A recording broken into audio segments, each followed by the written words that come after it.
ખબરોમાં બન્યા રહેવા માટે બેલ આઇકોન દબાવો અને એબીપી અસ્મિતાને સબસ્ક્રાઇબ કરો.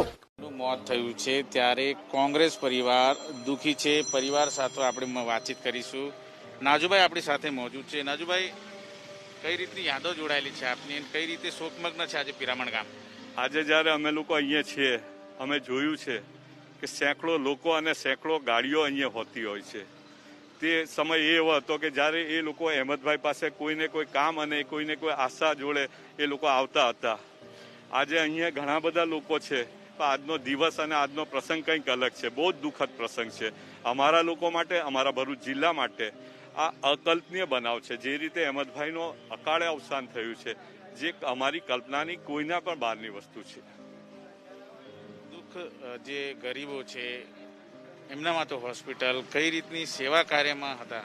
અહેમદભાઈ હંમેશા સમાજના દરેક વર્ગોનું ઉત્થાન થાય, દરેક લોકોને મદદરૂપ થાય, એના માટે હંમેશા એ પ્રયત્ન છે. સમાજનો છેવાડાના માનવી સુધી એમણે જે કરેલા વિકાસના કાર્યો છે તે પહોંચે તે માટેના હંમેશા એમણે પ્રયત્ન કરેલા હતા.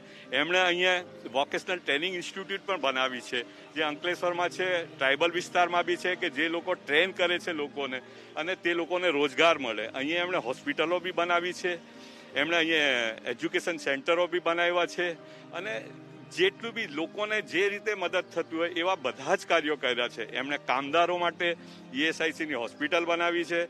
અહીંયા કામદારો માટે એ સુરતની PF ઓફિસને ભરૂચ લઈને આવ્યા છે. કામદારોની અવર જવર માટે એમણે નેરો ગેજ જે ટ્રેન હતી એને બ્રોડ ગેજમાં રૂપાંતરણ કરાવી અને અંકલેશ્વરથી રાજપીપળા સુધી અને ભરૂચથી દહેજ સુધી કે કામદારો સહેલાઈથી અવર જવર કરી શકે. એ એમની દૂરંદેશી હતી કે જે અન્ય બીજા કોઈ વ્યક્તિઓના અંદર જોવામાં નહીં મળે. અને બીજી વસ્તુ જે મહત્વની વસ્તુ હતી કે અહેમદભાઈને જ્યારે જ્યારે પણ જે પણ કોઈ વ્યક્તિ મળતું હતું ત્યારે અહેમદભાઈ એટલા પ્રયત્નશીલ રહેતા હતા કે એને એ હંમેશા મદદ કઈ રીતે થઈ શકે ને મદદરૂપ થવા માટેના એમના ભરપૂર પ્રયાસો રહેતા હતા.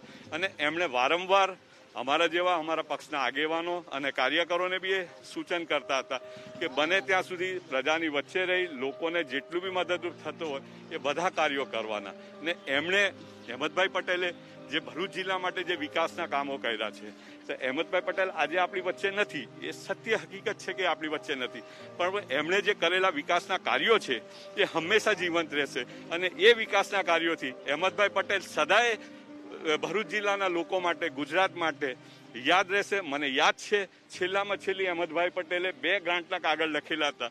જ્યારે કોરોના વાયરસની બીમારી ફેલાઈ હતી ત્યારે અહેમદભાઈ પટેલે 4 જિલ્લાને વેન્ટિલેટર અને એની મેડિકલ ઇક્વિપમેન્ટ મળે એના માટેની એમની ગ્રાન્ટમાં જ ફાળવ્યું હતું. અને પછી જો બાકી રહી ગયું હતું તે એક વધારાનો જિલ્લો છોટા ઉદેપુર હતો, તો તેનો બી એમણે સમાવેશ કર્યો. કે અહેમદભાઈ પટેલ હંમેશા લોકો માટે ચિંતિત રહ્યા હતા. અને આવા નેતા બહુ મુશ્કેલથી મળતા હોય છે કે જે આટલું મોટું મન રાખતા હોય છે, મોટું દિલ હોય છે, કે જેણે હંમેશા લોકોની સુખાકારી માટે ચિંતા કરી છે. કોઈ એમના ત્યાંથી નારાજ થઈને ગયું હોય, મારી આ 20-25 વર્ષની રાજકીય કારકિર્દીના અંદર મેં એવું જોયું નથી કે અહેમદભાઈથી કોઈ નારાજ થઈને ગયું હોય. બિલકુલ, સ્વજનો આપણી સાથે મોજૂદ. યુવાઓ માટે કઈ રીતે માર્ગદર્શક? મુરબ્બી અહેમદભાઈના નિધનથી ખાસ કરીને યુવા વર્ગને ન પૂરી શકાય એવી ખોટ ઊભી થઈ છે.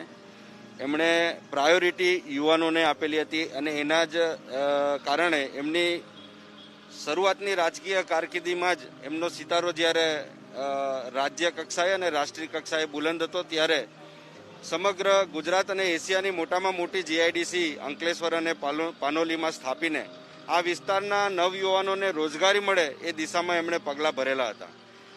તમામ વર્ગના લોકોને સાથે લઈને અહેમદભાઈ પટેલ ચાલતા આવ્યા હતા.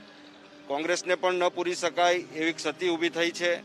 ત્યારે ખેડૂતોના પ્રશ્નો હોય, ગરીબ મધ્યમ વર્ગના પ્રશ્નો હોય, તમામ પ્રશ્નોને માટે સતત દિલ્હીમાં બેઠા બેઠા ચિંતા કરતા હતા અને એમની સેવા કરવા માટે હંમેશાને માટે તત્પર રહેતા હતા. કોંગ્રેસના કાર્યકર તરીકે છેલ્લા 25 વર્ષથી નજીકથી એમના નેતૃત્વની અંદર અમે કામ કરતા આવ્યા છે અને એમના કારણે અત્યારે દરેક દુઃખની દર્દની એક જ દવા અહેમદભાઈ પટેલ અમારા માટે હતા. કોઈ પણ કામ લઈને જઈએ તો 24 કલાક નાના કાર્યકરો માટે પણ એમના દરવાજા હંમેશાને માટે ખુલ્લા રહેતા હતા. આજે ભરૂચ જિલ્લાની કોંગ્રેસ અને સમગ્ર ભરૂચ જિલ્લાની જનતા પ્રજા આજે ન ધણિયાતી બની ગઈ છે એવો અહેસાસ સમગ્ર જિલ્લાની પ્રજાને થઈ રહેલો છે. ખેતીના પ્રશ્નો હોય, અમે ઘણી વખત ડેલિગેશનો લઈને સુગર ફેક્ટરીના પ્રશ્નો માટે પણ દક્ષિણ ગુજરાતના ડેલિગેશન સાથે અમે જ્યારે યુપીએની સરકાર હતી અને એ વખતે પણ મુરબ્બી અહેમદભાઈ પટેલ સાથે દરેક મંત્રાલયની અંદર દરેક મિનિસ્ટરોને સાથે આવી અને રજૂઆત કરીને પ્રશ્નોના ઉકેલ લાવવા માટે એમણે તત્પરતા દાખવેલી અને પરિણામ પણ સારા મળેલા અને ઘણા પ્રશ્નોનો ઉકેલ પણ એવો લાવેલા હતા. ત્યારે બિલકુલ આજે કોંગ્રેસ પરિવાર કેટલું દુઃખમય છે, કઈ રીતે શોક વ્યક્ત કરી રહ્યા? હું સૌપ્રથમ આપને કહું કે આજે અમારા બાબુભાઈ અમારી વચ્ચે નથી.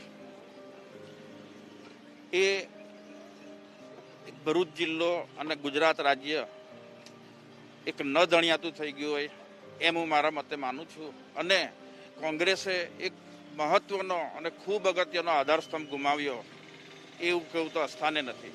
કારણ કે આજ સુધીમાં નાનામાં નાના વર્ગથી ગમે એવો મોટો ઉદ્યોગપતિ હોય કે ગમે એટલો મોટો વ્યક્તિ હોય, અહમદભાઈની દ્રષ્ટિ એક જ હતી અને એ તમામને સમદ્રષ્ટિથી જોતા હતા. અને વિકાસના કાર્યોમાં તો નજરે આપણે જોઈએ છીએ એટલે ખ્યાલ આવે છે. સાથે સાથે હું માનું ત્યાં સુધી ગમે તે કાર્યકરો હોય કે ગમે તે આગેવાન હોય, અહમદભાઈના સંપર્કમાં આવ્યો તે વ્યક્તિ અહમદભાઈથી પ્રભાવિત નથી થયો પણ પ્રકાશિત થયો છે એવું કહું તો હું અસ્થાને નથી. અને જોઈ શકાય છે અત્યારે તમામ એ સ્વજનો અહીં ઉપસ્થિત થયા છે અને રાહ જોઈ રહ્યા છે તેમના મૃતદેહની અંતિમ વિધિ કરવામાં આવશે. ત્યારે તેમની અંતિમ ઈચ્છા હતી તેમના માતા પિતાની જે કબ્ર છે એની બાજુમાં જ તેમની કબ્ર બનાવવામાં આવે. આ રીતે એમના નિવાસ સ્થાન નજીક અત્યારે હાલ ધીરે ધીરે એમના મિત્રો હોય, એમના પરિવારજનો હોય, એમના સ્વજનો હોય, તમામે તમામ અત્યારે ઉપસ્થિત થઈ રહ્યા છે. જે હોસ્પિટલ તમે જોઈ રહ્યા છો એચએમપી ફાઉન્ડેશન, એ હોસ્પિટલ પણ ગરીબો માટે બનાવી છે. હંમેશા સેવા કાર્યમાં જોતરાયેલા રહેતા અહેમદ પટેલ આજે નથી, જેનું દુઃખ અત્યારે હાલ સૌ કોઈ વ્યક્ત કરી રહ્યા છે. કેમેરામેન રાકેશ પાનવાલા સાથે ધનરાજ બાગલે, એબીપી અસ્મિતા, પીરામણ ગામ.